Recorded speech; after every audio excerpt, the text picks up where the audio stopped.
Britain's favorite, guilty pleasure, wrapped in newspaper, drenched in vinegar, and served with a side of national pride. But what if I told you? This iconic dish wasn't even invented here. It begins not in Britain, but with the Spanish Inquisition. Thousands of Sephardic Jews flee Portugal and Spain, carrying their most precious Friday night recipe, called pescado frito. They settle in London's East End. Soon, Jewish vendors sell fried fish in the Jewish fashion from trays hung around their necks. Charles Dickens even mentions the smell in Oliver Twist. Meanwhile, 200 miles away, when the River Meuse froze solid in the brutal winter of 1680, Belgian housewives had an idea.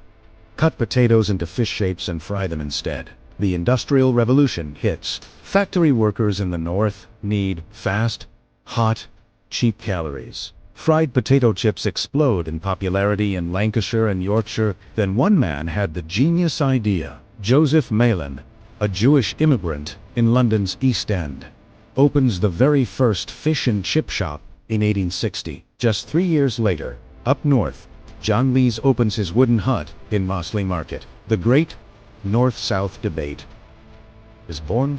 By 1910, there are over 25,000 fish and chip shops across Britain. It has become the food of the working class. World War II, everything is rationed, except fish and chips. Winston Churchill calls them the good companions.